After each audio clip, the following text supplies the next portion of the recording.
Hey everyone, welcome to Snowpal Software Development and Architecture Podcast. We have a very special guest with us today. We have Dan, who is a tech professional with nearly 2 decades of experience in the international industry in roles such as software developer, IT consultant, technical director, team manager, and solution architect. Dan has created the Tech Career Accelerator program, the Vibe It Up community, where he's a podcaster, has taken the stage as a TEDx speaker, and founded the company Empacity. Dan closely understands the struggles of a tech professional and will be your guide throughout your journey of transformation. Dan, thanks for joining. Thank you. Thank you, Krish. This is our second conversation. So, folks, if you haven't watched the previous podcast, definitely check that one out before you watch this. We're going to pick up from where we left off so you would get better context if you actually did watch the previous one before you watch this. Without further ado, let's continue from where we left off, Dan.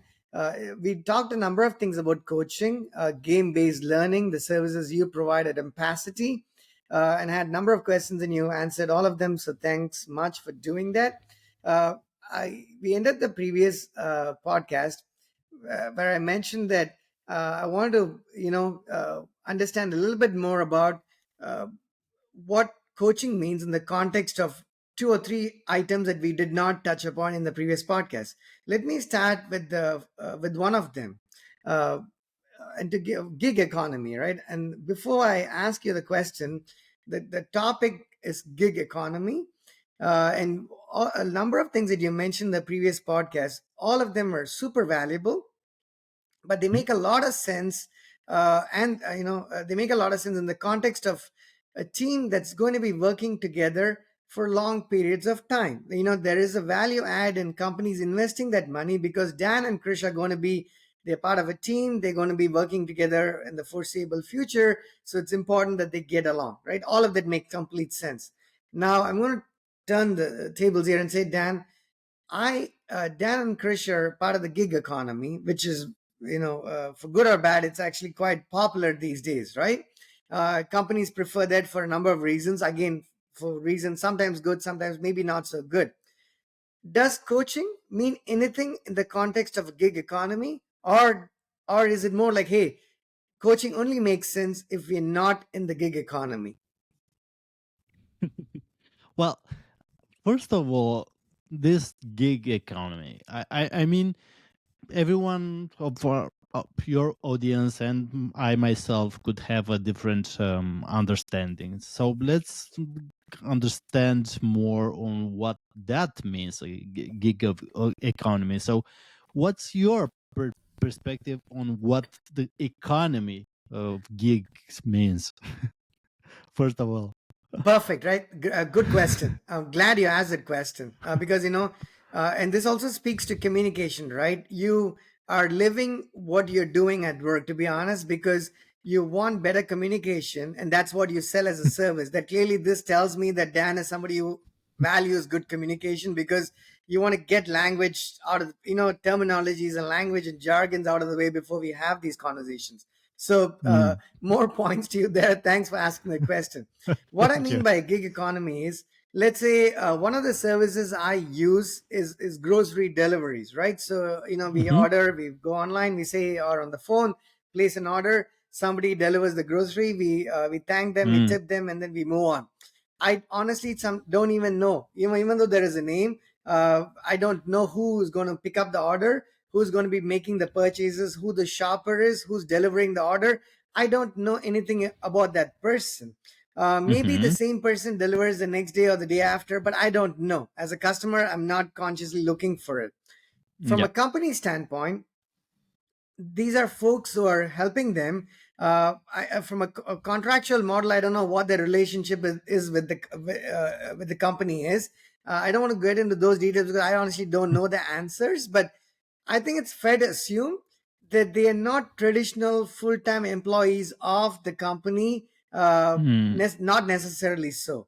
So there could Yeah. be a company that has like 50 gig workers who are picking up these orders, delivering, and then picking up the task, and more like Uber. The different companies in the picture. So that's what I mean by Yeah. gig economy. If that sort of answers your question.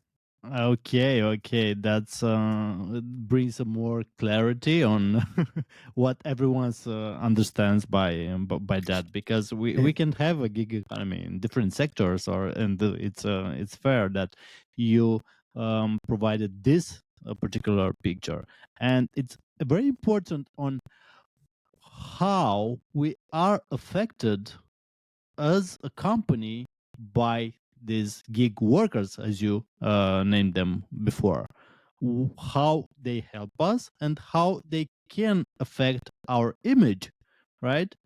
Because if you hire someone and you own a company, and like I don't know, delivery company or something like that, and you see that one person is not delivering in time, or maybe it takes 3 hours to deliver some food, will you keep that person?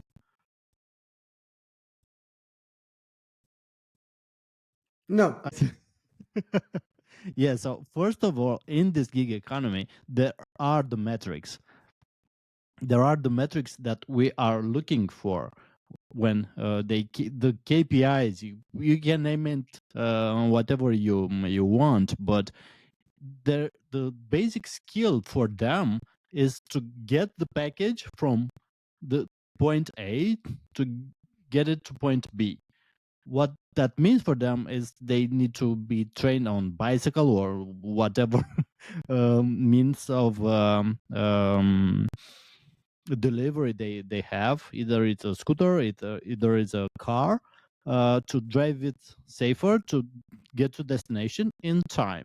You don't look at something else. They don't even need to speak with the customers, right? Maybe they need to be dressed well or something like that. I don't right, know. But you're not using them to handle intelligent tasks, very complex tasks. You're not creating something with them. It's you're just having their services, and they are selling their services and their time to do some small bites of things. So in this matter, it depends on what do you want to invest as a company, because many companies that are not having, as you said, a contract with them, they don't want them to be on long term because they don't know what um, um, revenues they will have next month, right? And in this context, everything is just right. going, it's unstable in the first place, right? And with all this in mind, of course, you don't invest in training on a skill that you don't use out of them. So it's important Absolutely. to. Right. But the thing is, so Mhm. sorry, go ahead. It's yeah, sure, sure. It's important to have a strategy in mind when you do team workshops, when you do um, people development, when you do I don't know, training sessions or workshop sessions on different topics.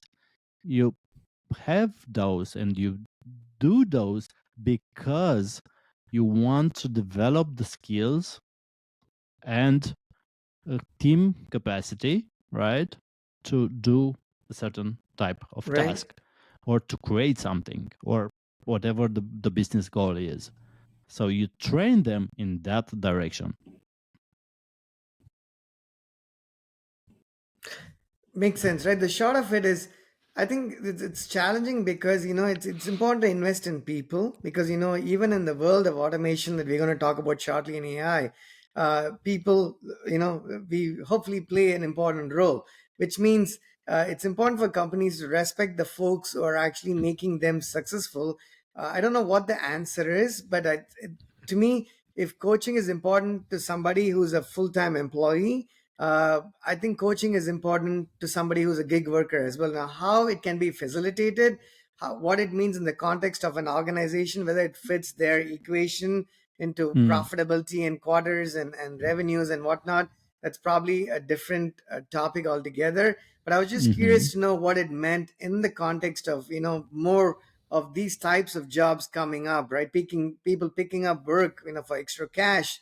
Where does training come into play? Hopefully, there is avenues and scope for training in those scenarios. I'm just not exactly certain how that would be, but most of what you mentioned in the last podcast, Dan, is I think it's predominantly. I think would it be fair to say it's predominantly for non-gig, not for folks not in the gig economy, right? Where you're working in an Hmm. organization where you're going to expect to be there for a long, lengthy period of time, and you have a desire and an objective and a need to establish those relationships. But let's keep that with that in mind. I want to take software, not the gig economy, not Hmm. necessarily the full-time positions.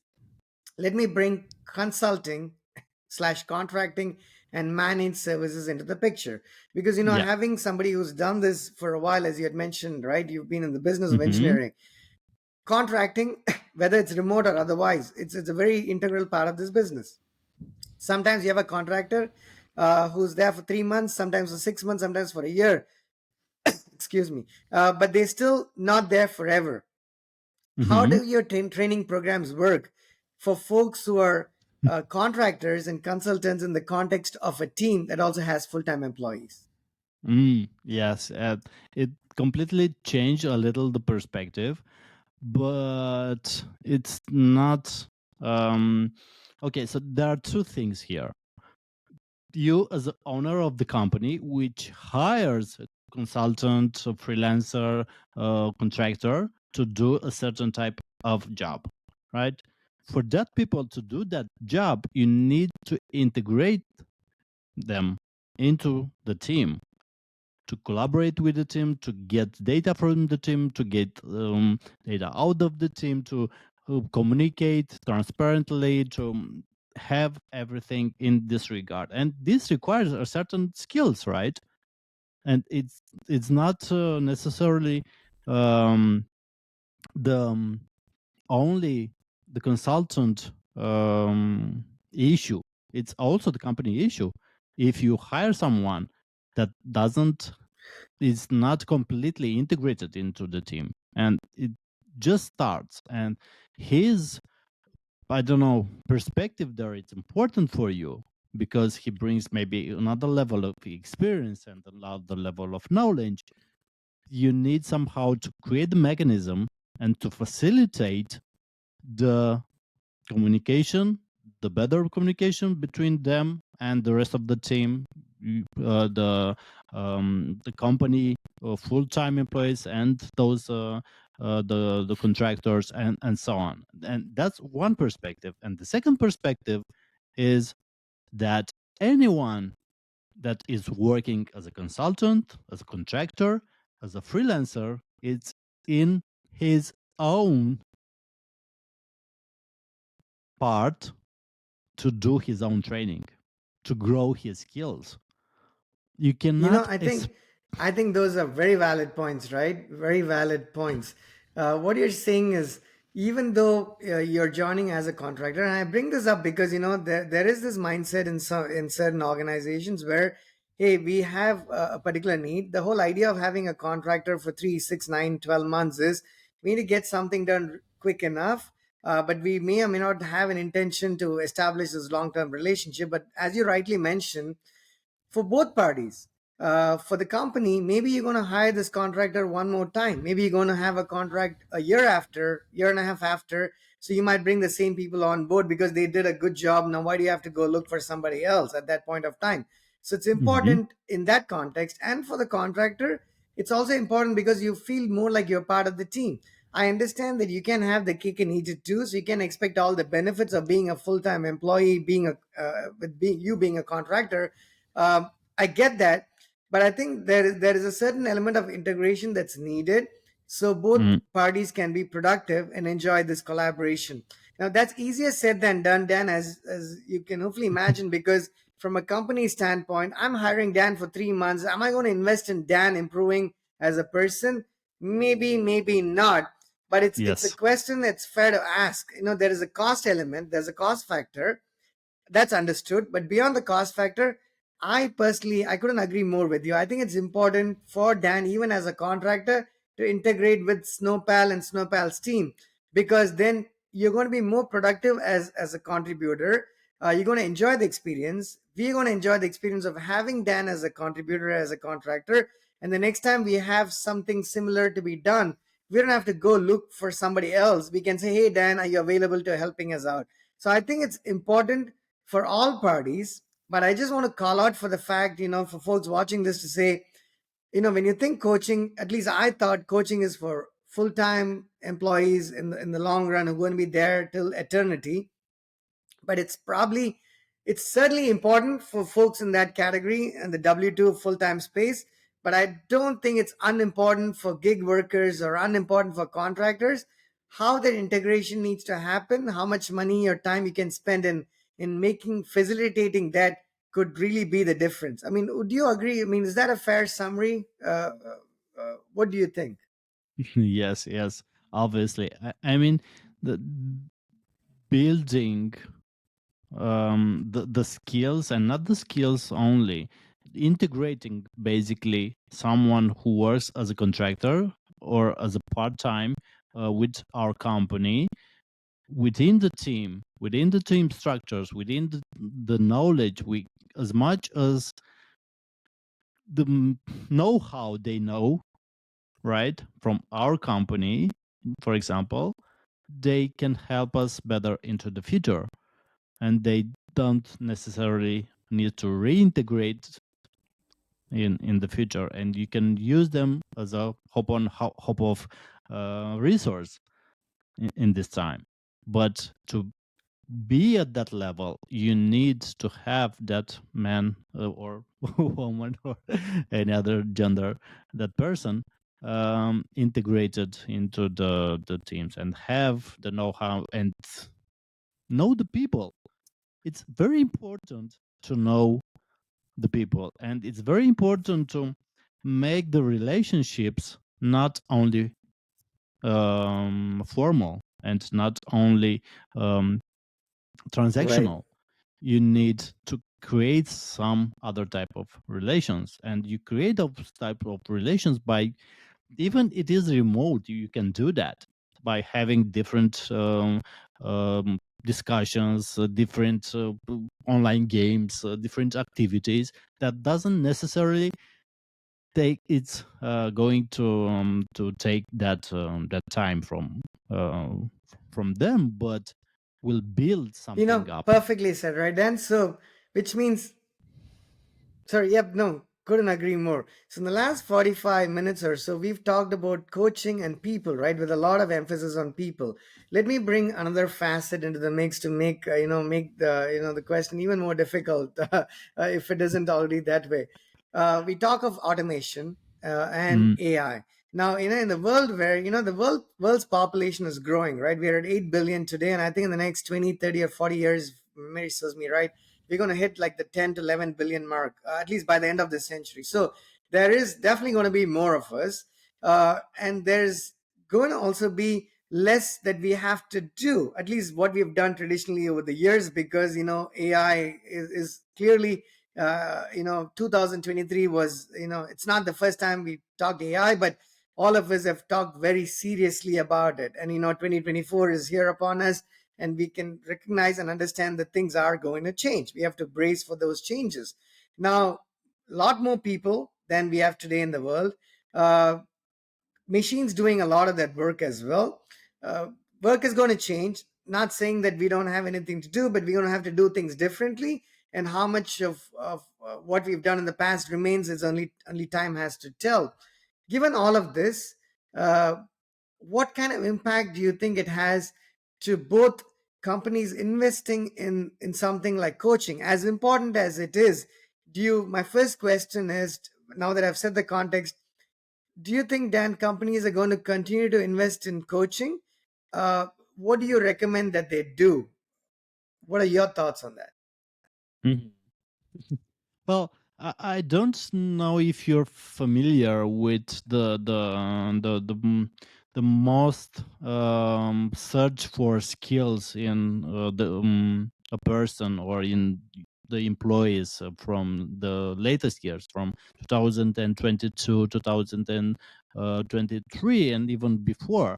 So the most sort of skills, there are the human skills, and there are the skills that are going into the collaborative, that are going into the creative, that are going into the emotional part of connection and relationships, that are going into problem solving and figuring out how we can do best things, and improving and do something innovation, right?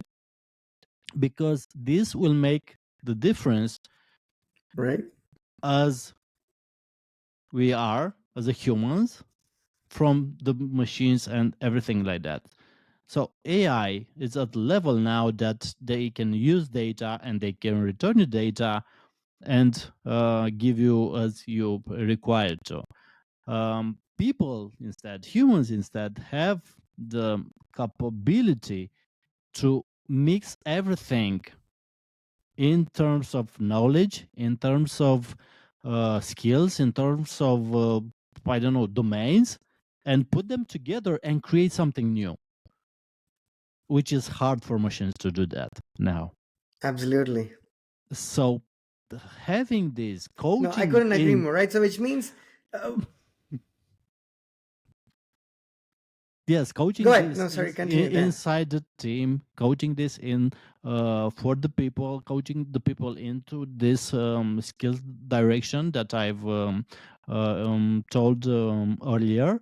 It will bring the companies, and it will bring not only the companies but we as a humanity a lot of benefits, right? So this is my perspective on that. Is not to ignore that AI is here. It's here and it's great to have it. We have an extra tool that we can use to make our life easier. Absolutely.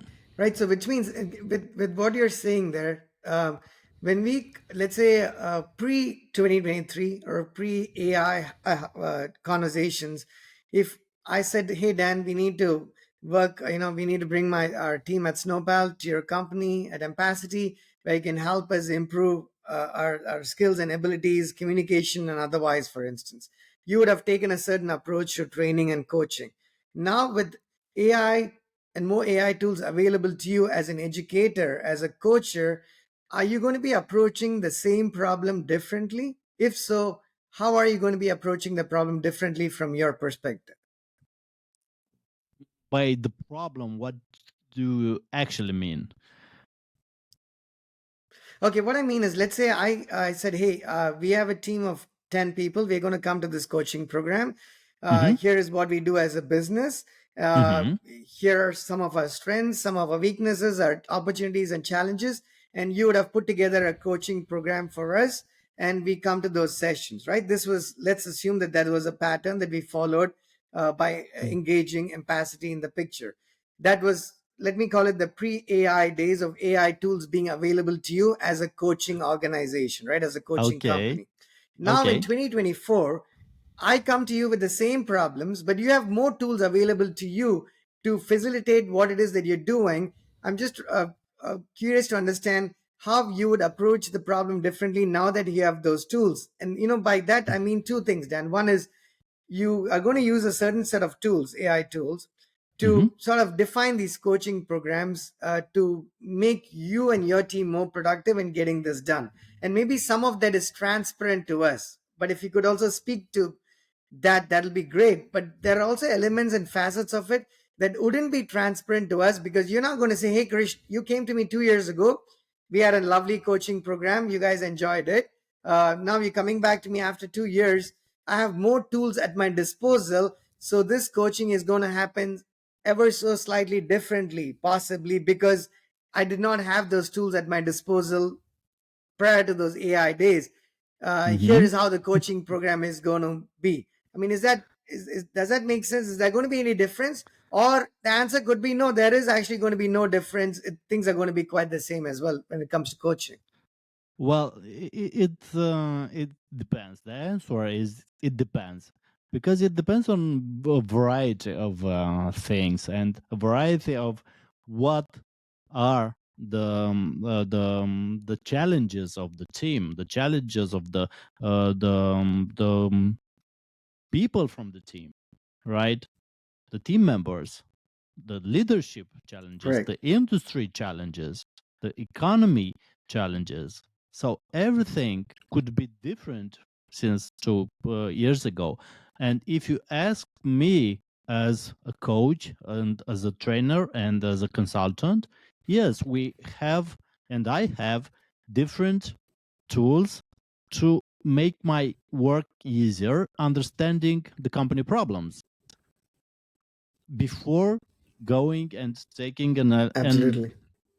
analysis. I can get and use different AI tools to understand better the position you are in the market, in the business, in HR, in whatever field that it's challenging at that period. And I use AI tool for to get data from there, to maybe help me to generate some intentional content on on this part, or maybe just to verify some assumptions that I have, right, and understand uh, data point of view perspective. But it's not necessarily that I will use Makes everything from there, right, to drive my work, because it's not that easy. Humans are different than machines, and taking a content ready out from the given from the machine, and without testing it, without taking it to some different perspective before, and without you having the experience on that matter, it's almost like you don't know what to do, right? And you ask someone's opinion, and they give you the opinion, but they are not necessarily qualified to give you that opinion. So you take that with a little pinch of salt, just I like that, and you analyze from different point of views and from different perspectives, and you get some real life consultants and coaches, or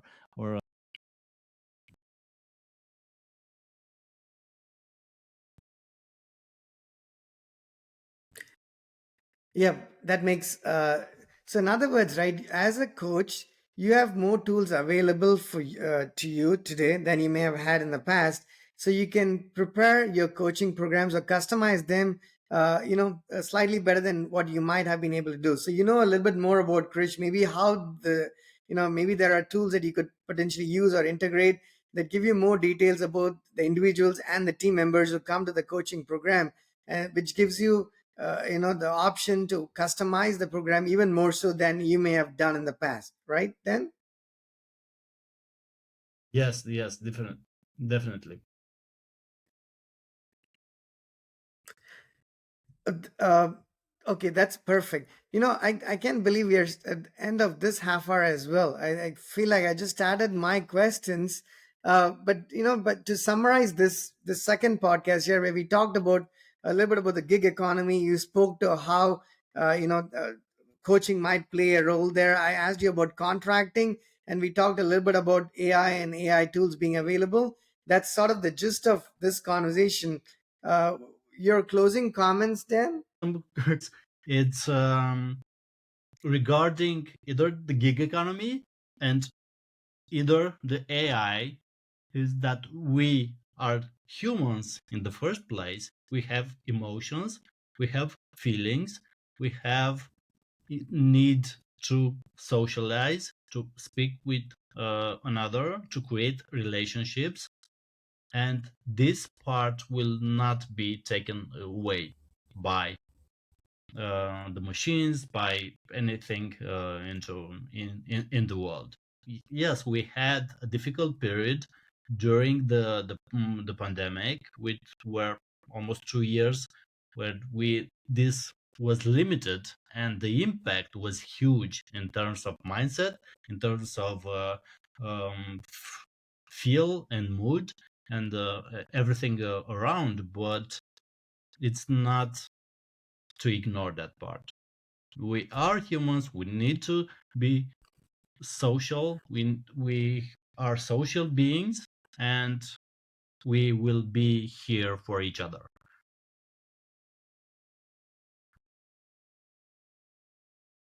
Absolutely right. I think I could not have said that better. Folks, thanks. This we have Dan Tudorache with us, who shared a lot of his experience when it comes to coaching and self development. Dan runs a company called Empacity. I'll include the links. Dan, before we end this podcast, if folks want to reach out to you, companies, individuals, or organizations, what might be the best way for them to reach out to you to learn more about your services? Mhm. Sure, sure. So we have the website www.empacity.ro, and my personal website, which is dantudorache.com. We have the LinkedIn channel. We have my personal LinkedIn channel, Dan Tudorake, the company LinkedIn, Empacity, and also the Vibe It Up community, Vibe IT Up community channel on LinkedIn too.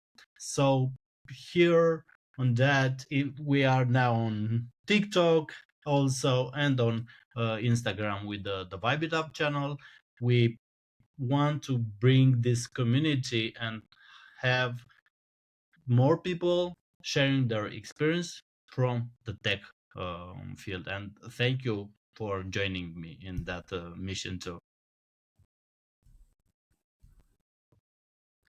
Absolutely right. So what I will do, Dan, is I'll include all of these links. And folks, whether you're watching this on Apple or Spotify or LinkedIn or YouTube, you'll find all of the links that Dan mentioned. I'll include them there. So definitely, reach out to Dan and his team to learn more about the coaching services that they provide. We talked about the game-based learning services. We spent a fair bit of time in the first podcast on that one. But if you go to the website, you'll notice that that is one of the services that Dan and his team provide. There are a number of other services they have listed as well. L&D, learning and development services, coaching, executive and business coaching services, and complete training programs. Customized coaching is something that could make a significant difference. It's one thing to have a very standard template based mechanism for coaching, but based on what you mentioned, Dan, in the first podcast, you learn a little bit about the individuals and the team members before you customize a coaching program. And to me personally and professionally, that I think can add a significant amount of value to us as individuals, to our growth. Um, uh, with that said, I want to thank Dan Todoraki for taking time to chat with us here. Much appreciate, Dan, for you to you for joining the Snowpal podcast. Um, that's all I have for today. Thank you, Dan. Thank you very much, Trish. Have a great day. You too.